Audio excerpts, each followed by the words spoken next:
Hi, welcome back. So we're still on page 101. Let's look at some example sentences. So to add information, we can use the transition words furthermore, in addition, or moreover. So let's try. Smoking damages your lungs. What word could I put in here?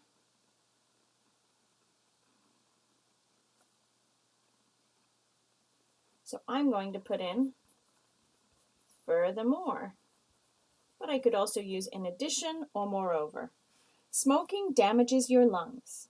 Furthermore, comma, in addition, moreover, the smoke bothers other people and it smells bad. So here I'm listing reasons.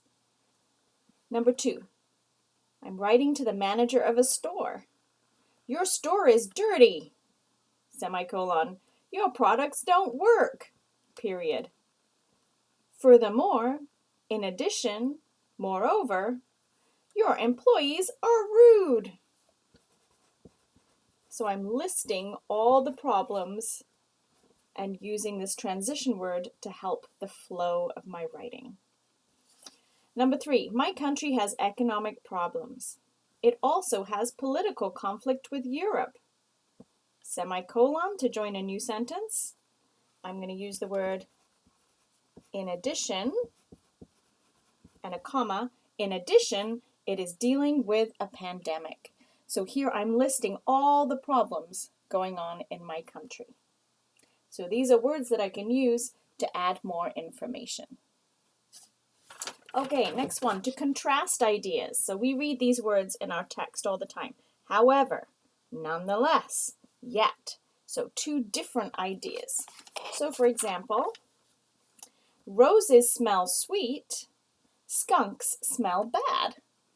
Two completely different ideas. So I can use the words however and a comma to join these two sentences together. So I'm keeping them as two sentences, but I'm using this word with my terrible writing.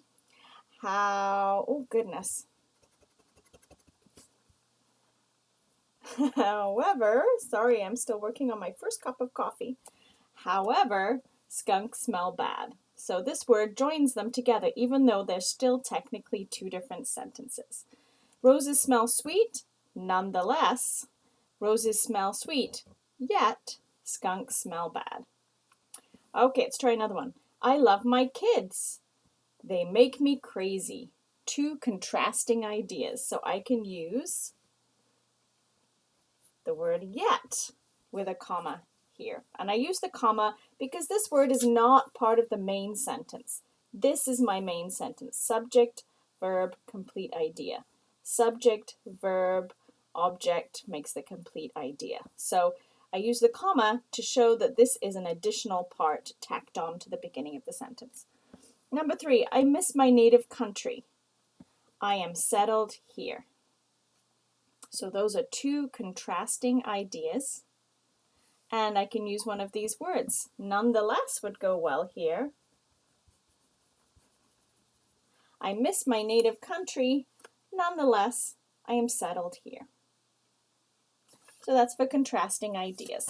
All right, let's see next one. To show another similar idea. Okay, I can use similarly, in the same way, or likewise. Okay, human parents take good care of their offspring. Gorillas feed, play with, and watch over their babies carefully. So I'm saying human parents and gorilla parents are similar.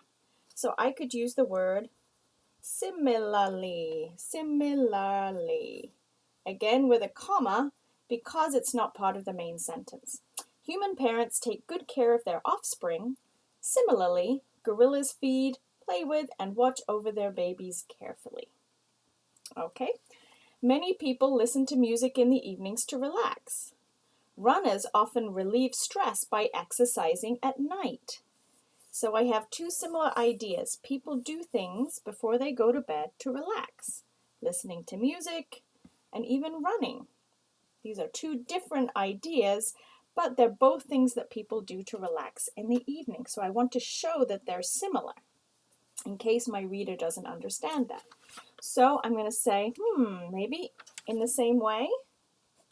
In the same way. Okay, and I'm going to put a comma because it's not part of the main sentence. Many people listen to music in the evenings to relax. In the same way, runners often relieve stress by exercising at night. So now I put this little phrase in, my reader understands what it is that I'm trying to do. I'm trying to put two similar ideas together. Okay, number 3. My grandmother cooked traditional Christmas and Easter meals for the whole family. I cook Thanksgiving dinner for my family here in Michigan. So I have some differences here, but I want to emphasize the similarities. Okay, so I'm going to use, and again, probably the word similarly, or I could use the word likewise with a comma. My grandmother cooked traditional Christmas and Easter meals for the whole family. Likewise, I cook Thanksgiving dinner for my family here in Michigan. Now it's clear to you as the reader that I'm trying to make a connection between two similar ideas. Okay, to emphasize a point, I'm going to use in fact or indeed. It is getting colder. In fact, it is going to snow tomorrow.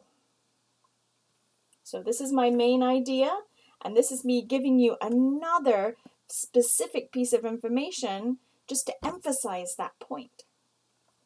My mother has always been involved in political and community activities. All right, I'm going to say, indeed, comma, she is going to be a poll worker next week. This is true about my mother.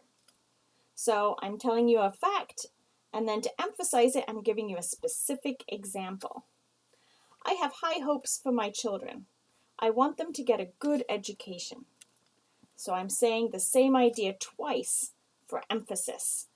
And I'm going to use the word above all. I have high hopes for my children. Above all, I want them to get a good education. So still talking about the same idea, specific information to emphasize the point. Okay, to show consequences, as a result, consequently, therefore. She earned her degree. She got a job. So this caused this.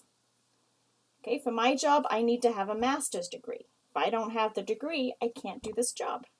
She earned her degree, and I might say, as a result, comma, she got a job. Many people use their cell phones in bed before they sleep. They have a hard time falling asleep and resting well. So using a cell phone in bed causes difficulty falling asleep and resting well. So what word could I use here? Maybe consequently with a comma. Many people use their cell phones in bed before they sleep. Consequently, they have a hard time falling asleep and resting well. We brought home a cat. Our mouse problem disappeared. Bringing the cat home solved our mouse problem. So I want to have a word like as a result, consequently, or therefore. We brought home a cat. Therefore, our mouse problem disappeared. Okay, last one. To make a conclusion, to conclude, ultimately, in short. These are words and phrases you would use in your conclusion when you restate your thesis in an essay. So here are some shorter examples. I'm not going to read a whole essay. My parents were both politicians. Okay, that's my topic sentence here, my introduction. They worked together on campaigns. They experienced victories and defeats. They also shared similar values. Over time, they got to know each other, and they grew close. They got married and had 2 daughters. So I want to say, in the end, finally, ultimately,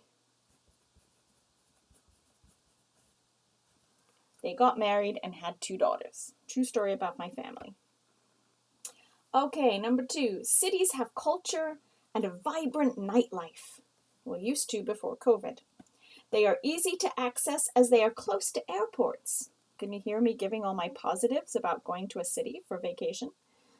You can find every kind of cuisine and experience there. So these are all my reasons why you should go on vacation to a city. Now I'm going to restate my thesis. Cities are the perfect destination, but I want to use a little word here. I'm going to say, in short, or I could say, to conclude, cities are the perfect destination. So if I say in short here, or to conclude, then I'm telling you, this is my final thesis, my final statement, and the main idea. It makes it a lot easier for the reader to understand. All right, you guys. And that's it. Take a look at exercise 1 and 2. We'll check it together. So main idea is transitional words and phrases make it a lot easier for the reader to understand your writing, to understand how the ideas connect to each other, and they can be used as signals in the text. We sometimes call these signal words because they're a sign to show you what is going on right now. How is the text organized? How are the ideas connecting to each other? And whenever we see these words, we want to stop and pay attention because the author is using them intentionally to help you understand their main idea. Okay, I'll see you guys soon.